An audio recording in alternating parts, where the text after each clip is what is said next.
Godavari global university Rajahmundry engineering, agriculture, pharmacy, health sciences degree కోర్సులకు అడ్మిషన్లు జరుగుతున్నవి. నమస్తే, వెల్కమ్ టు సుమన్ టీవీ. నేను మానస. వెబ్ సిరీస్ లో ఇంట్రెస్టింగ్ గా ఉంటాయని తెలుసు, కానీ అంతలా ఇన్ఫ్లుయెన్స్ చేసే ఒక మనిషి ఆత్మహత్య చేసుకునేలా కూడా ప్రేరేపిస్తాయా అనేది ఈ రోజు వచ్చిన వార్త చూస్తే అర్థమవుతుంది. సో దీనికి సంబంధించి మనం డిస్కస్ చేద్దాం. మనతో పాటు ఉన్నారు ప్రముఖ psychiatrist and counsellor doctor Kalyan Chakravarthi garu. వారితో మాట్లాడదాం. కళ్యాణ్ చక్రవర్తి గారు, నమస్తే అండి. నమస్తే అమ్మ. సార్, ఈరోజు ఒక న్యూస్ వచ్చింది. 13 ఏళ్ల అబ్బాయి వెబ్ సిరీస్లో ఎక్కువగా చూడడం వల్ల ఆత్మహత్య చేసుకొని చనిపోయాడు. తను చనిపోయే ముందు లెటర్ కూడా రాశాడు, ఆత్మహత్య చేసుకుంటున్నాను, ఈ లెటర్ చూసేలోపు నేను బ్రతికి ఉండను అని చెప్పేసి. సో వెబ్ సిరీస్లు ఇంతలా ఇన్ఫ్లుయెన్స్ చేస్తాయంటారా? ఈ మరణానికి వెబ్ సిరీస్ కారణం అనుకోవాలా, లేదంటే ఉన్నటువంటి ఏజ్ అంటే 13 to 14 ఇయర్స్ ఆ అబ్బాయి, సో ఆ ఏజ్ వల్ల అంతలా ఇన్ఫ్లుయెన్స్ అయ్యాడా? అంటే అమ్మ, ఇది ఓన్లీ వెబ్ సిరీస్ అనేది చెప్పలేము. ఓకే, వెబ్ సిరీస్ అనేటటువంటిది ఒక కంటిన్యూస్, ఇప్పుడు ఒక గేమింగ్ యాప్ చూసి కూడా కంటిన్యూస్ గా గేమ్ ఆడినటువంటి పిల్లలు కూడా ఈ ఆత్మహత్యల దూరంలోకి వెళ్తున్నారు అనేటటువంటి సంఘటనలు ఇంతకు ముందు కూడా మనం చూసాం. అయితే ఈ వెబ్ సిరీస్ కు ఉండేటటువంటి ప్రత్యేకమైనటువంటి ఆకర్షణ ఏంటంటే వాటిల్లో ఉండేటటువంటి ఇన్ఫ్లుయెన్స్.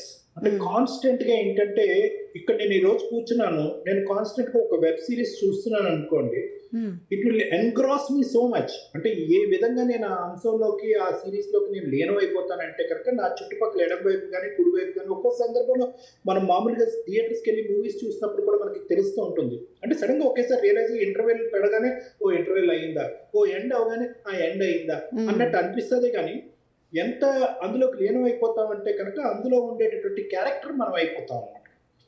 అది ఒక విధమైనటువంటి హిప్నోసిస్, విధమైనటువంటి అది ఒక విధమైనటువంటి మాయాజలం అనేటటువంటిది అంటారు చూడండి, అది కంప్లీట్. అయితే ఎందుకు ఇది ప్రత్యేకంగా అంటే ఒక రియాలిటీ వర్సెస్ వర్చువాలిటీ, అంటే వాస్తవం వర్సెస్ ఒక అద్భుతమైనటువంటి పరిస్థితి, ఒక ఈ రియాలిటీలోంచి మనకి తెలియకుండానే ఆ వర్చువాలిటీ అనేటటువంటి మోడ్లోకి వెళ్ళిపోవడం అనేటటువంటిది వెబ్ సిరీస్ ఉండేటటువంటి ప్రత్యేకమైనటువంటి అంశం.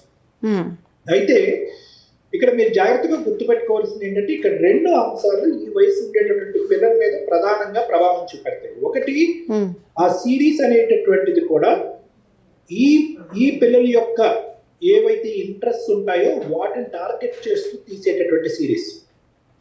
అంటే ఆ పిల్లలకు ఉండేటటువంటి సబ్ కాన్షియస్ మైండ్ లో ఉండేటటువంటి కళలు, డ్రీమ్స్ ఏదైతే ఉందో, నేను ఎగరాలను, లేదంటే ఇంకో ప్రపంచాన్ని చూడాలను, లేదంటే నేను నాకు ఒక అతీతమైనటువంటి శక్తులు నాకు రావాలను, లేదంటే ఇలాంటివి ఏవైతే పిల్లలకి సహజంగా ఆ ఏజ్ లో ఆ హీరోయిక్ వేగా ఉండాలి అనేటటువంటి తత్వం ఉంటుందో, ఒక అద్భుతమైనటువంటి తత్వం ఉంటుందో, ఒక కనిపించినటువంటి ఒక డ్రీమ్ ఉంటుందో, ఆ డ్రీమ్ ని రియాలిటీకి దగ్గరగా చూపెడుతుంది అనమాట ఈ సిరీస్ లో. ఓటీటీ సిరీస్ దగ్గర చాలా ఉంది.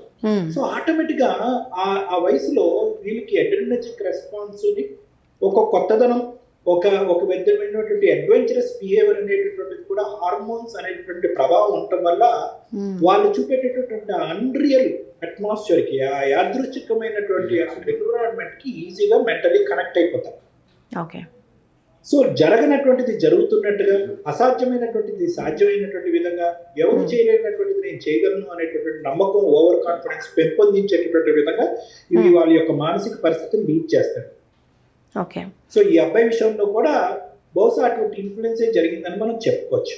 ఓకే. సో ఆటోమేటిక్గా ఏమవుతుంది అంటే కనుక, ఈ లోకం కాకుండా పరలోకం ఉంది, ఆ లోకంలోకి నువ్వు వెళ్ళేటటువంటి టైం అయింది అంటే కనుక, ఈ ఓటీటీ కానీ ఈ వెబ్ సిరీస్ లేకపోతే కనుక ఆ అబ్బాయి కూడా గట్టిగా నవ్వుండేవాడు.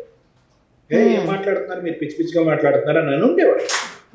కానీ ప్రతిరోజు కాన్స్టెంట్ గా మిగతా అంశాలన్నీ పక్కన పెట్టి దానికే అడిక్ట్ అవటం వల్ల ఏమైంది అంటే కనుక, ఒక అబద్ధం ఆ అబ్బాయి మనసులో మానసికంగా ఒక నిజం అయిపోయింది. ఏమైంది, నిజం అవ్వచ్చాము, ఇంత దగ్గరగా కళ్ళకు కట్టినట్టుగా చూపెడుతున్నప్పుడు why don't I experiment, why don't I try, ఆ ఇంకో లోకమో ఇంకో పరలోకంలోకి వెళ్ళడంలో తప్పే ఉంది. అందులో చూపెట్టేటటువంటి క్యారెక్టర్ చేసినప్పుడు నీకు టైం వచ్చేసింది, ఇంక నువ్వు వెళ్ళిపోయేటటువంటి టైం వచ్చింది, వేరే ప్రపంచం చూడటానికి టైం వచ్చింది, భూ ప్రపంచం మీద ఉండేటటువంటి టైం సరిపోయింది అన్నప్పుడు వై డోంట్ ఐ ట్రై, నేను ట్రై చేస్తే తప్పే ఉంది అనేటటువంటి మెంటాలిటీలోకి వెళ్ళిపోవడం అనేది సర్వసహజంగా ట్రై చేస్తే, దాంతోపాటు ఇందాక నేను చెప్పినట్టుగా ఆ హార్మోన్స్ అనేటటువంటిది నువ్వు ఎక్స్పెరిమెంట్ చేయగలవు, నీలో కూడా ఒక హీరోయిజం ఉంది, అది నువ్వు నిరూపించుకోగలవు, ఒక కొత్తదనాన్ని చేసి చూపెట్టి ప్రపంచం యొక్క కళను నువ్వు ఆకట్టుకోగలవు అనేటువంటి విధంగా కూడా ఆ మానసిక పరిస్థితిని తీసుకెళ్ళటం జరుగుతుంది.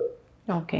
ఈ విషయంలో చూసుకున్నట్లయితే ఇప్పుడు మనం చూస్తున్నాము విజువల్స్లో ఆ డాగ్ని ఏదైతే పెంచుకుంటూ ఉంటారో ఆ డాగ్తో కూడా నైట్ కొంతసేపు అలా ఉన్నాడనమాట, గడిపాడు టైంని. దాని తర్వాత రూమ్లో ఏదైతే ఆయనకు సంబంధించిన రూమ్ ఉందో అబ్బాయికి, ఆ గోడ పైన కూడా డ్రా చేశాడు. మనకి వెబ్ సిరీస్లో ఏదైతే రెగ్యులర్గా కనిపించేటువంటి ఇన్ఫ్లుయెన్స్ చేసేటువంటి ఆ క్యారెక్టర్ ఏదైతే ఉంటుందో దానికి సంబంధించిన బొమ్మ కూడా ఆయన ఆ రూమ్లో గోడ పైన డ్రా చేయడం అనేది జరిగిందనమాట. సో ఇంతలా ఇన్ఫ్లుయెన్స్ ఆ 13 years అబ్బాయిని ఆ క్యారెక్టర్ కావచ్చు, ఆ వెబ్ సిరీస్ కావచ్చు ఇన్ఫ్లుయెన్స్ చేసింది అంటే పేరెంట్స్ కూడా చూసేవాళ్ళు అంట, రెగ్యులర్గా ఆ వెబ్ సిరీసే ఎక్కువగా చూస్తూ ఉండేవాడు అని చెప్పేసి.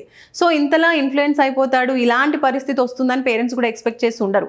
కాబట్టి పేరెంట్స్ ఎలాంటి జాగ్రత్త తీసుకోవాలి? ఈ ఇన్సిడెంట్ జరిగిన తర్వాత, ఈ న్యూస్ చూసిన తర్వాత పేరెంట్స్ అందరూ కూడా భయపడుతున్నారు. మామూలుగా సినిమాలు, టీవీలు, ఈ వెబ్ సిరీస్లు చూసి కూడా పిల్లలు ఇలా మారిపోతారా అని. పేరెంట్స్ భయపడాలి మేడం. దయచేసి నేను అంటే పేరెంట్స్ భయపడకూడదు అని అన్నట్లేదు. పేరెంట్స్ భయపడాలి. గోడ మీద ఉండేటటువంటి బొమ్మలు, కుక్కతో పాటు చేసేటటువంటి బిహేవియర్, ఇవన్నీ కూడా ఇలాంటివి ఎన్నో రోజులు బట్టి ఆ పేరెంట్స్, ఆ ఇంట్లో ఉన్నటువంటి పేరెంట్స్ కూడా చూస్తుంటారు. అప్పుడు పేరెంట్స్ ఆటోమేటిక్ గా జాగ్రత్త పడాలి. ఏంటి మనకు ఉండేటటువంటి అబ్బాయి రియాలిటీ నుంచి అన్ రియాలిటీలోకి వెళ్ళిపోతున్నాడు ఏంటి, ఒక యాదృచ్ఛికమైనటువంటి ఒక డ్రీమ్, ఒక కలల లోకంలోకి వెళ్ళిపోతున్నాడు ఏంటి, ప్రతిదీ అందులో ఉన్నట్టు ఇమిటేట్ చేస్తున్నాడు ఏంటి. రేపు పొద్దున అందులో మేడ నుంచి దుంకటమో, ఆత్మహత్య చేసుకోవటమో, లేదంటే ఎవరినో చంపటమో, ఇలాంటి సంఘటనలు ఉంటే కనుక గోడ మీద బొమ్మేసి ఆ కుక్క పిల్లని పెంచుకున్నటువంటి విధంగానే అది కూడా చేయడం అనేటటువంటి నమ్మకం ఏంటి అనేటటువంటి ముందు చూపు సహజంగా పేరెంట్స్ ఉండాలి. So this is called as imitative psychology. చాలా జాగ్రత్తగా గుర్తుపెట్టుకోండి. ఇమిటేటివ్ సైకాలజీ అనేటటువంటిది ఈ మధ్యకాలంలో ఏదైతే కనుక యాంత్రికమైనటువంటి ప్రపంచంలో మనం వచ్చేసి అంతా కూడా ఎవ్రీథింగ్ ఈజ్ వెరీ, అంటే ఒక AI world or animation world లోకి వచ్చేటప్పటికి అది ఎంత దగ్గరగా మన మానసిక పరిస్థితికి చూపెడుతుందంటే లేనిది ఉన్నట్టుగా, ఉన్నది లేనట్టుగా చూపెడుతుంది అన్నమాట. ఏది నిజం ఏది అబద్ధం కూడా తెలియనటువంటి విధంగా తీసుకెళ్తుంది.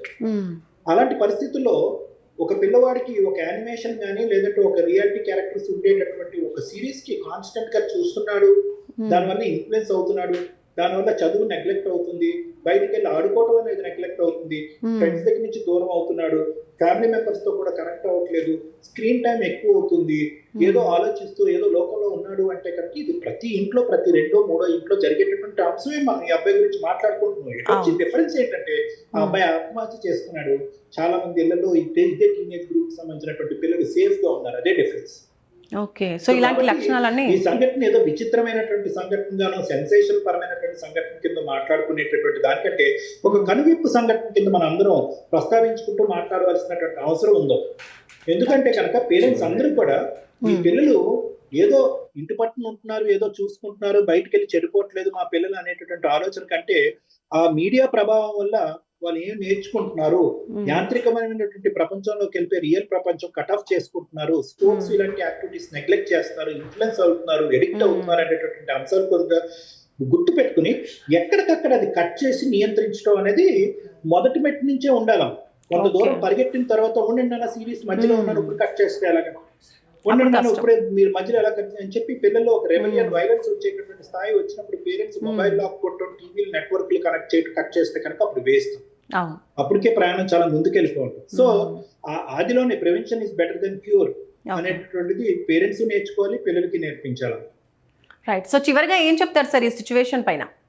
అంటే నేనేమంటున్నానంటే ప్రధానంగా పిల్లల్లో ఉండేటటువంటి హార్మోనల్ ప్రభావం వల్ల వాళ్ళు దేనికన్నా ఎడిక్ట్ అయ్యి ఇన్ఫ్లుయెన్స్ అవడానికి ఒక విధమైనటువంటి పరిస్థితి ఉంటుంది. కాబట్టి సూత్రధారులు, పాత్రధారుల కింద ప్రధానంగా తల్లిదండ్రులు అనేటటువంటి వాళ్ళు ముఖ్యంగా గమనిస్తూ ఎక్కడికక్కడ పిల్లల్ని నియంత్రిస్తూ ముందు జాగ్రత్తలు చర్యలు తీసుకుని వారికి జాగ్రత్తలు చెప్తూ బయట ప్రపంచానికి పిల్లల్ని ఎక్స్పోజ్ చేస్తూ స్పోర్ట్స్ ఇలాంటి వాటికి ఎంకరేజ్ చేస్తూ స్క్రీన్ టైం తగ్గించాలి. ఓన్లీ ఒక ఓటీటీ వెబ్ సిరీస్ గురించి నేను మాట్లాడట్లేదు. ఓవరాల్ గా పిల్లలకి చెడు ప్రభావం అనేది స్క్రీన్ టైమ్స్ వల్ల పెరుగుతుంది. కాబట్టి అది గేమ్స్ అవనియండి, వెబ్ సిరీస్ అవనియండి, మూవీస్ అవనియండి, ఏదన్నా అవనియండి, అది స్లోగా ఆ యొక్క స్క్రీన్ ఇన్ఫ్లుయెన్స్ అనేది స్లోగా కట్ చేయడం అనేది నాట్ ఓన్లీ పిల్లలకు నేర్పించడమే కాకుండా పెద్దవాళ్ళు కూడా స్క్రీన్ టైం అనేది కట్ చేసుకుంటూ ఒక స్పోర్టు ఇలాంటి ఎంటర్టైన్మెంట్ యాక్టివిటీస్ లో భావ్య ప్రపంచంలో బయటకు వెళ్తూ ముందుకెళ్ళేటటువంటి ప్రయత్నం చేస్తే కనుక ఇలాంటి వాటి నుంచి ఇలాంటి పరిస్థితులు రాకుండా ఉంటాయి. Right. Thank you sir. Thank you so much. Thank you. So చూస్తున్నారు కదండి ఎంతలా వెబ్ సిరీస్లో ఇన్ఫ్లుయెన్స్ చేస్తున్నాయో. ముఖ్యంగా పిల్లలు ఉన్నటువంటి తల్లిదండ్రులు ఎప్పుడు కూడా పిల్లల్ని అబ్జర్వ్ చేస్తూ ఉండాలి. అండ్ మెయిన్లీ టీనేజ్కి వచ్చినటువంటి పిల్లలు ఇంట్లో ఉంటే కనుక తప్పకుండా తల్లిదండ్రుల అబ్జర్వేషన్ అనేది ఉండాలి. వాళ్ళు ఏం చేస్తున్నారు, రెగ్యులర్గానే ఉన్నారా, లేదంటే వాళ్ళ బిహేవియర్లో ఏమైనా చేంజెస్ వచ్చాయా అనేవి ఎప్పటికప్పుడు గమనించుకుంటూ ఉంటూ వాటిని సరి చేస్తూ ఉంటే కనుక ఇలాంటి బాధాకరమైన సంఘటనలు రాకుండా ఉంటాయని డాక్టర్ కళ్యాణ్ చక్రవర్తి గారు తెలియజేస్తున్నారు. చూస్తూనే ఉండండి సుమన్ టీవీ. నమస్తే. సుమన్ టీవీలో మీ పర్సనల్ అండ్ బిజినెస్ ప్రమోషన్స్ కోసం కింది నెంబర్కి కాంటాక్ట్ చేయండి.